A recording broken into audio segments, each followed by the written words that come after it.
We are losing interesting people because people are so hyper fixated on looking amazing, on being cool, that they don't want to be authentic. I'm sorry, but if you are over the age of 18 and you are about to go put on an outfit and go celebrate Halloween, what the fuck are you doing? I'm in the middle of doing my hair, but I have to say this right now. It has been so heavy on my heart. You guys disliking Addison Rae's Coachella look pisses me off. They would have hated to see us in 2016.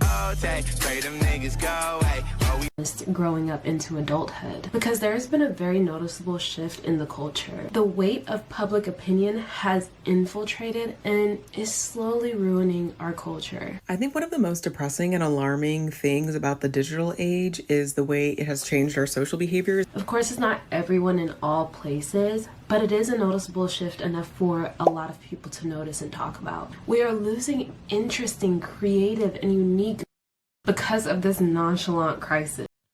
I love this topic. Now, I mean, shout out to this creator. Her name is Boss Girl Lifed. I think that's, or Ifed. Boss Girl Lifed. Yeah, something like that. But anyways, y'all, I love this topic because I do see a lot of comments of people like just downplaying stuff, such as, I want to give y'all an example. R&B. Male R&B artists, when you think about this type of stuff they used to do back in the day, I mean, they're on top of a hill and their jacket is waving and they singing like this, cry for me. Like they really singing a lot of passion. And I mean, you have to be very vulnerable to make these kind of songs and, you know, and do these kind of acts in these music videos. But everything nowadays that's different or coming from a place of emotion, especially for a man, it's cringy. Anytime somebody's trying to be original, they're cringy. And for you guys that don't know what cringy is, it's kind of like when something happens and you're like, ooh, this is kind of hard to watch. This is uncomfortable. Think about Michael Jackson. It'll be very hard for us to have a current day Michael Jackson. I mean, you could kind of say it's Chris Brown, but I mean like a new artist that is our current day Chris Brown that's on the come up. Because people will call him so cringy, sliding in the street with his homeboys, they dancing and they doing, like, all of these things are cringy now.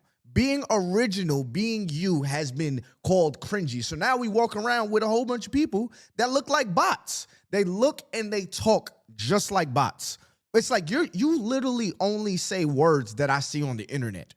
Or you're answering in like 2-word phrases to play it safe instead of being original.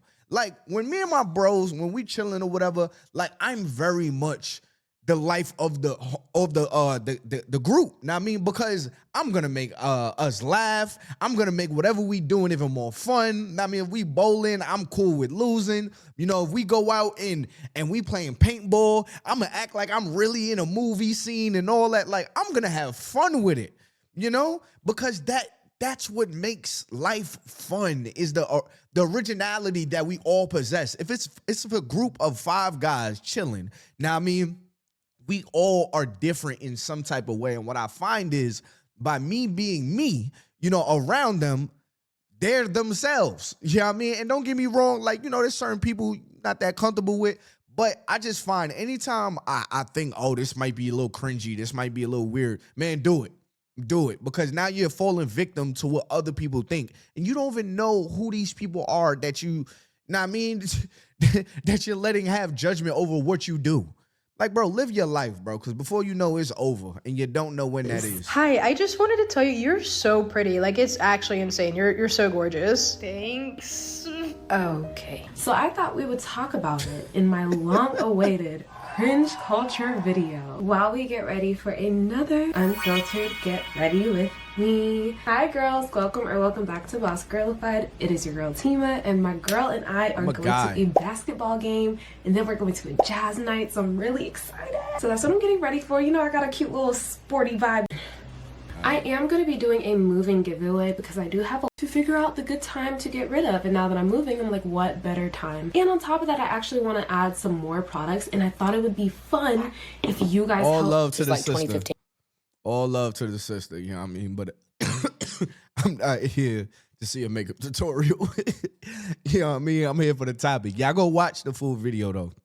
Y'all want to see her, do a thing. In 2016. I've talked about some of these things before on here, but I just want to share all the things that I have gathered so far. Before all the teens attack me, I know this is not all teenagers, but this is just what I have noticed being a teacher of teenagers versus when I was a teenager in 2015, 2016. Up first is a lot of them use school as their main source of like social interaction with one another. And I get it, like school is always and will probably always be a place where there's just social interaction. That's what you do and that's what you look forward to the most. But like we didn't stop there. That wasn't our source of interaction. Like I did not see a lot of my friends really like all throughout the school day. We would all go to a parking lot after school or just hang out in our cars or go like ride around. On the weekends, we would all go do things together. Like there was always something to do. I never wanted to go home when I was a teenager. I was barely at home. When I got my license, I'm riding around. I'm at the parking lots. I'm with my friends. I'm with them all the time. All we're doing is talking and hanging out and being teenagers. And at first I thought maybe it's because I'm in a different area. Like this isn't like a really tiny, small town. But no, I asked one of my old teachers from my small town. I was like, do kids still do those things here? And she was like, Gladys, no. She was like, a majority of them go home after school. Like, they don't do all that. They do not do any of the things that we were doing. I don't know what social events that like they do. Because I have a cousin. He's a junior in high school. We both grew up in the exact same town. When I was a junior, I could not, like my mom could not get me to stay home. She could not get me to stay home after school or on the weekends, period. Especially like on the weekends. And I'm like, he doesn't, like there's nothing for them to do.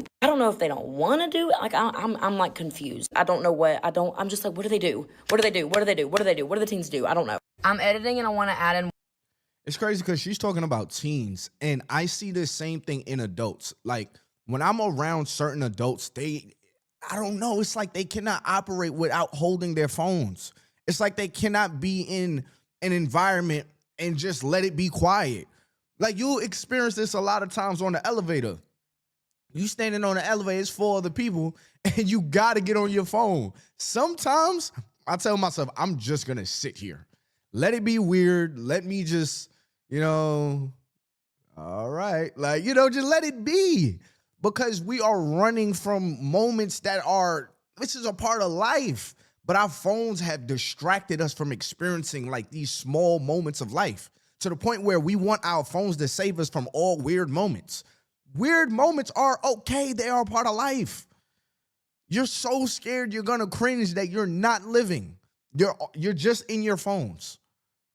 You have to live, touch grass, let a conversation go flat and then let it pick back up, or let a conversation just die in the end and it was a weird goodbye, but let the handshake be awkward. I mean, you thought you was going, like I had this happen the other day. Now, I mean, I've been telling myself, I told y'all my video the other day, with my whole quarter zip video. Now, I mean, I want to start shaking dudes' hands like this. Like, yo, what's good, brother? And look, like I know when to do that, but usually they initiate it, so now I'm leading in with this.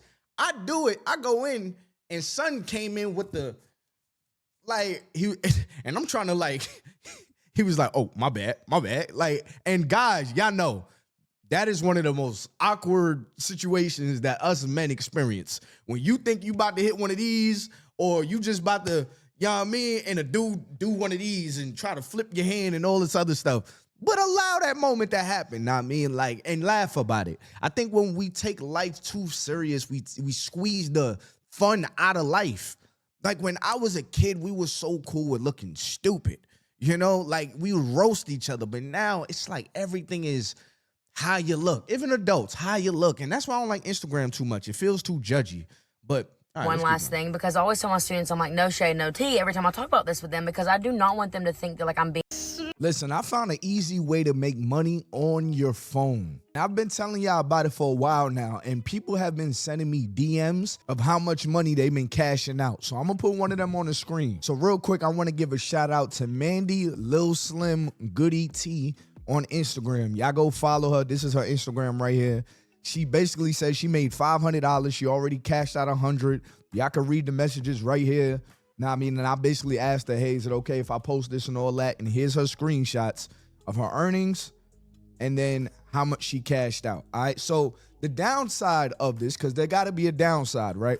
The downside is you have to play games on your phone. And I know a lot of people don't like to play games on your phone, but this is easy money. Now, I mean, so just try it out. And when you click my link, click the link in the description below or the link in the comment section below, You start out with a free $5. It's crazy every time I think about it. So just try it out, see if it's for you. An extra $100 could pay a bill or two, know what I mean? And when you start making money, send me a screenshot of your cash out so I could give you a shout out on my podcast as well. All right, y'all, back to the video. Okay. No, I mean, I thank you. That you are too. Oh my gosh, I like that tattoo. Is that Avenged Sevenfold, like the band? No, I don't even know what that is. I just got the tattoo. What? Oh, I was just asking. Like, it looks exactly like the logo. I just thought it was really cool. Okay. That top is so cute. Where'd you get it from? I don't know. Like, probably Walmart or like the mall somewhere. I'm sorry. I was just asking. I mean, it's really nice. I mean, you can literally look it up. Like, it's just a solid black shirt. There's nothing special about it. I just like the material and the way that it fit on you. So okay, well then look up black crop top. Like, I don't like. What are you asking me? Weird. Fuck you. Fucking weird. I was thinking this weekend, do you want to maybe go on a hike, maybe do some arts and crafts, watch some movies, like find something really fun to do? Yeah, I'm not gonna lie, that just sounds really fucking boring. Like, that, do you not have fun? Like, going out and partying and drinking and doing all that? Like, you're a That's actually a great point. I know this is a skit and everything, but I feel like a lot of people in this generation, adults as well, they want to be themselves, but it's almost as if they can't be themselves unless they drink. I'm gonna jump out on a limb and say something. I think that this social media generation is going to have the most alcoholics we've ever seen in history, because that is the only time people are feeling free. Other than having alcohol, people are so consumed by others' judgment. So if it's not for liquor, people can't feel free. I'm going to jump on a limb and say that. I really believe this is going to be the biggest alcoholic generation or time in history. Hope not. loser. That's, oh, you're so weird. There's this running gag that when you try to like compliment someone, like, hey, I love your top. Like, where'd you get it from? Saks. Girl, I take that shit back. Actually, compliment revoked. But no, it really do be like that sometimes. Notice how I didn't say all the time. Okay. But as someone who moved around a lot, if you know, you know. But I had to grow up very friendly.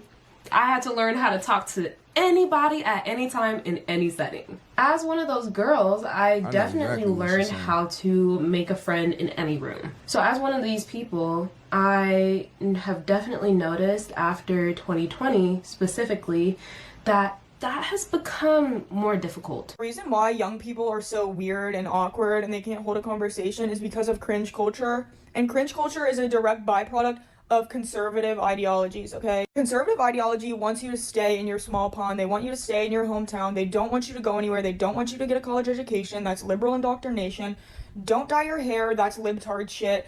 Don't do anything artsy or creative. That's libtard shit. That's cringe. Be a man. Go be a welder. Go build shit. And like, obviously we need those roles. There's always going to be people filling those roles, but I just think it's so interesting. Like, growing up in a conservative environment. I grew up in Texas. I lived in the Woodlands. I've lived in Dallas. I've lived in Scottsdale. Those are all very conservative bubbles. I mean, Dallas is blue in a lot of areas, but the areas that I was in were filled with conservative white people. And conservative white people are some of the most boring. Wait, cringe culture comes from Republicans or Democrats? See, this is why I be saying I'm not into like the whole, political stuff, because I just don't really see the correlation. Don't get me wrong. I mean, there's probably a correlation, but I think people are just weird now. Like, I mean, I don't know if it has so much to do with social politics. I think something has happened socially, which to me, the biggest shift in people experience the real world is that people are sitting in virtual reality more than anything else. Social media is virtual reality, okay? You are surfing the web, right? You're on the internet, surfing it, communicating with your friends there, seeing your friends there, watching your friends there. It is a different reality. I think too many people's brains have gotten comfortable with living in virtual reality to the point where they know what to expect. They can also hide their personal stuff. They can curate what others see, but in real life, you cannot really hide who you actually are. You can't really hide your mistakes. You can't hide your pimple. You can't hide your dry lips like I keep getting throughout this video because, you know what I mean? Because it's the wintertime. You just gotta experience it. You can't just swipe away from the weird video, the weird moment, the weird conversation. You just jump out. No, you got to be able to face these things. But people have found a place that their brain can choose what to deal with. Therefore, anything that is outside of the norm in what their brain feels like dealing with is deemed cringy because this is way too unexpected. Everything on my phone, I can expect. Why are you doing that? Oh, okay. All right. I didn't know we was doing that. Okay, we're dancing. Yeah. All right. Yeah, we're dancing. Bro, live. Like, you gotta live. Which is why I think it's very important that we have a certain time in the day where we just put our phones down. Put our phones down and we just go walk. Go be in nature. Go have a conversation with a stranger. Go out and don't drink. Not saying all the time, but just experience it. We have to stop relying on things to live. I'm blaming the cringe culture on that. You know what I mean? That's where it comes from for me. Now, I mean, I feel like 2020 probably plays a huge part too because we were so isolated. But that was 1 year. You know what I mean? Now, for the people that grew up during that time or whatever, maybe you was in high school and your strong development years was in that year. Okay. Now, I mean, and I'm not going to sit here and say that 2020 didn't change a lot. But I feel like it has gotten to a point where during 2020, maybe, let's go back into 2020 because maybe 2020 is it. During 2020, everybody got comfortable with living here, living on their screens. Now, when you take people out of that in 2021, the world is different. Things close earlier. The club is not the same. The bar is not the same. We got to stand 6 feet away from each other. So now we're close again.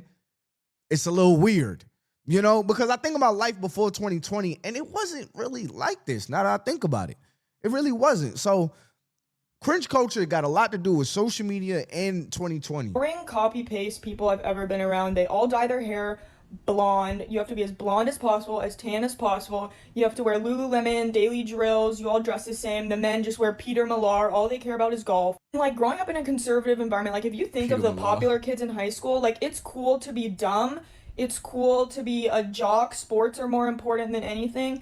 But when you look at areas like the Bay Area, San Francisco, the cool kids in these like liberal areas, it is cool to be smart, okay? They think you're stupid and like irrelevant if you're stupid, which you are stupid. But like in conservative areas and in the South, there is a serious case of tall poppy syndrome, which is like, don't be too much, be quiet, speak when spoken to.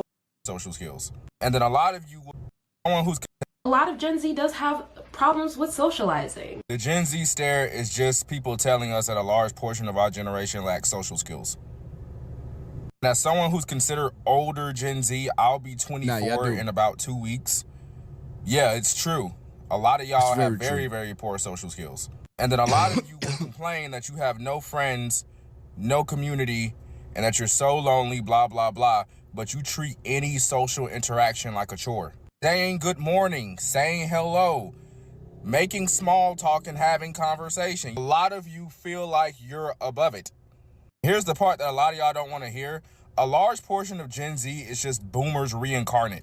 The only difference is y'all have traded in blind traditionalism with performative progressiveness.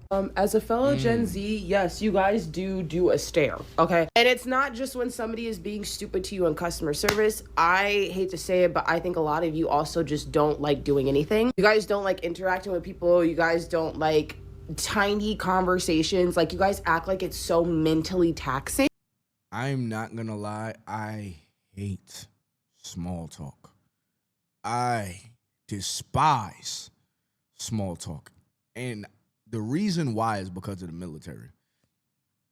You have so many, and I mean, at your job, you probably had the same experience. You have so many pointless conversations that mean nothing. It's literally like for like just pastime. That's a problem that I have. I hate that about myself sometimes. Now, I mean, I hate that somebody could talk to me about something, and until I find like my part in the conversation, I'm either really dry or it seems like I'm not that interested, but I'm trying to be interested. Like, this is something I'm working on. But once I find like my passion in the conversation, I cannot stop rambling and trying to help this person with whatever they have going on or interviewing them about whatever story it is. Like, but it's once I find that thing in the conversation. But if it's just small talk, yo, it does. It feels just, I don't know. It just feels like it makes me want to itch. It makes me want to cringe. It does make me want to cringe, but it is something that I've gotten a lot and better at, just going out and just talking to people, hey, how you doing? And what you find is there's small talk cues that can get to bigger conversations. So like, for instance, one of my neighbors, he walked over yesterday and he was like, hey, you're the new guy in the neighborhood. Hey, how you doing? I said, yeah, man, I'm doing good or whatever. I was like, oh, you live over here? He's like, yeah, I live right here. And, I was like, oh, how long you been there? And so I'm trying to find a way to go deep into this conversation, like to find some type of interest in the conversation. Therefore, I can find that passion instead of, oh, you live over there? Oh, okay, cool. Well, yeah, I'm here now, and then waiting for him. Like, I always try to find a way to go deeper into the conversation so I can find myself actually interested in the conversation. But this is a complete oxymoron to what I just told you guys, that, we need to sit in the awkward moments. I'm working towards this. I'm working towards letting the conversation just be dull, and those moments, those small talk moments, they just make my back itch. Because in the military, I'm going to just be honest with y'all, right? There's a lot of times that people that don't actually like you will talk to you. Know what I mean? And I mean like people that's over you. You'll have a whole conversation with somebody thinking that it's just small talk. And then later on, you find out that somebody just complaining about your shaving or something. And it's like, yo, I was just talking to him. We was good. So that just gave me an ill will about small talk. Like, it always makes me feel like somebody has like an ulterior motive, something else on their mind. I don't know, it's just a little weird or whatever for me. But sometimes small talk is good or whatever. And it is a skill to have small talk. That's something I'm working towards myself. And it's great for networking, which is why I think it's very good to have as a skill. And I think because of therapy speech and just online, like, you guys are very good at taking words and almost like weaponizing them and telling people like, well, that's because blank, that's because blank, that's because blank. It's, you guys kind of give excuses for just simple, tiny interactions that you have to do as a human. And that's why we don't have community anymore. I think the first step of improving with that is addressing it.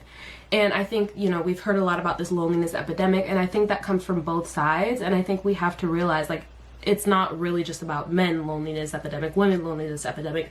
It's a loneliness epidemic in general, especially post-2020, post-COVID. I think we do have to address that, and we do have to think about the 2020 post-COVID. So she said, not to mention our prime social building years were spent locked up in a house only talking to people through cameras. That's a great point. That is a great point. Because I still have memories of high school being very social. I still have memories of like my semesters in college. I still have memories in Iraq. Like, all of these things were pre-2020. So 2020 probably had, a heavy impact. Whereas us, we kind of still remember what things were like before. And we still have, hope that the world will go back to how it was. But people that only know 2020 as their social years and then after, it's like you may be stuck in that cringe bubble. I think we do have to address that, and we do have to think about the part and the role that we might be playing in it. Yo, I ain't gonna hold you. Fellas, have you ever watched your girl do makeup? Have you? It is the most interesting process because you just question, like, how does this all eventually come together? Because I'm watching her right now, and I'm like, yo, you got it. Like, if I was to walk in, I'd be like, yo, you got a unibrow? Like, we doing unibrow today? Know what I mean? But she got a whole plan to contour this, to fade it into her cheekbones and make her eyes pop and all type of stuff. You ain't even gonna be able to tell at one point in the process she had a unibrow. It's really like some type of sorcery that goes into this for real. Pure talent. Crazy. We do have to address that, and we do have to think about the part and the role that we might be playing in it. And I'm saying this as an older sister, like as a girl who's been through that loneliness period in my life. There was a point where I had genuinely so much friendship trauma. Like, I could honestly make a whole video about that too. I've had friendship trauma to where it genuinely, no one talks about this too, it genuinely put me off from friends. Like, I stopped talking to all my friends for like 2 years straight, and I'm still trying to get those connections back with my older friends. And I've been making new friends, and you know, I did have a period where I was like, oh my god, I'm so lonely, but I'm making myself lonely. And I started to develop this like the world's against me type of mentality, like, oh my gosh, like, I'm mad I'm really paying attention to the process of this makeup. Like, I'm really learning right now. Like, yo, all right, the dots. What is the dots going to be next? Because everything is like, all right, and then up next. You just never know where they going with it. Yo, this is really a talent, ladies. I'm telling y'all, if you just make a man watch you do your makeup, he's going to be blown away. First time I seen it, it was like, know what I mean? It was like seeing it. I can't say that, you know. I was gonna say it's like seeing an alien, but I ain't calling y'all aliens. I'm saying it was just crazy like that. You know what I mean? Like, I ain't saying y'all aliens, you know. Somebody gonna be in the car, he called us aliens before we wear our makeup, and now we. No, it's not what I'm saying. What I'm saying is it's a talent. You understand? Like, oh yeah, girls are this, girls are that. And yes, to some extent, as someone who, you know, has had bad friends, I've had terrible, awful friends, I can say that there are definitely some girls out there that just make it seem like the whole entire friendship pool is terrible. But those are just a few bad apples. Realizing that really does help improve it. But I just realized that, you know, Gen Z, with this whole Gen Z stare, we just kind of ignored the other side where it's like, okay, there might be some validity to this critique. That's not a good excuse. As far as like friend trauma, the reason why I say that is because, I mean, it may be good excuses for some people. You know, I'm not going to say all people, you know, haven't went through that, but friend trauma has been around for years. It's been around since the 90s, the 80s, the 70s, the 1800s. People have always betrayed their friends. Yeah, I mean, look back in history. But society wasn't fully affected by that, you know? So to say that it's just friend trauma, nah. That was her experience. You know, that's what she's saying. But we're just going to pay attention to this part because it makes us look good. Gen Z not understanding what Gen Z stare is and trying to rebrand it as their way of standing up to rude customers is the most on-brand Gen Z activity ever. When they started talking about the millennial pause, everyone laughed and realized it was true and moved on. And the older generations look bad. And I think a huge part of this is because everyone is so nonchalant. Everyone wants to be like so cool, like they're too cool to do stuff, like everything is cringe. And it's coming from this surveillance, this hyper surveillance of the internet. We were never meant to see this many people's opinions at a time. This is my 11th year as a professor. And what I've noticed, you know, in a very unsettling way is that our students, at least in America, I can't speak for other places, they are more and more self-conscious of trying. There's a kind of surveillance culture around social media. And they would say, I want to be a poet, I want to be a good writer, but it's a bit cringe, right? This cringe culture is that I don't want to be perceived as trying and having an effortful attempt at my dreams. And as a teacher, that's a horrifying sort of report from the field. And so I think they are absolutely scared of judgment. And so, in fact, they perform cynicism because cynicism can be misread, as it often is, as intelligence. You know, you are disaffected, you are too cool, you've seen it all. And so they pull back. But in fact, they are deeply hungry for sincere, earnest effort. They often do it privately. They don't want to admit to each other that they're actually trying really hard to do what they want to do, but amongst their peers. I think sincerity is something we deeply hunger for, particularly young people, but we are embarrassed when sincerity is in the room. And the classroom is a wonderful place to eradicate that, but it's up to the teacher because you do have some sort of authority. You do have to set the tone. And if you set the tone for your students and you welcome them, that you won't judge them, that they can be sincere and earnest without being condemned or ridiculed for it, and that they can try their best and it won't be cringy to do so, then you truly liberate them towards their best self. We are able to see what everyone thinks, which we should have never been able to see, honestly. But also, people have gotten so comfortable. It's almost like social media comment sections have become an echo chamber of people's thoughts.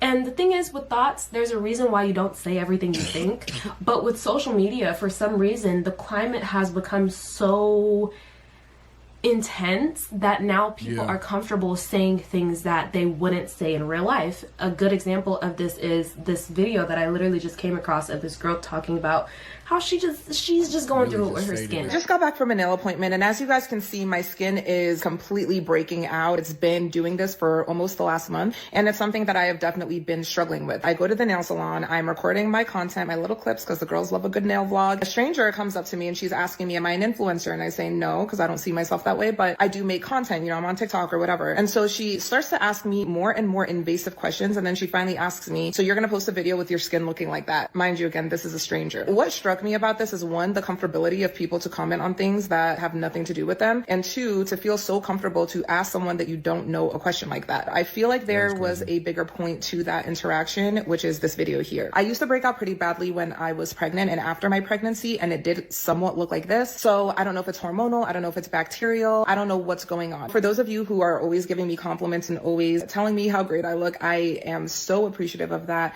And I just want to be as transparent as I can be and let y'all know that I don't always look like that, you know? And neither does anybody that you see on the internet. Nobody looks their best 100% of the time. I say this with full humility because that is a fact. Listen, y'all, I know y'all watching me through a camera, and being that I'm in my new crib, and I just got done moving, I look a lot more scruffy than y'all probably used to seeing me. I actually seen one of my viewers yesterday at Walmart, and, you know, he was like, yo, you Top Boogie, ain't you?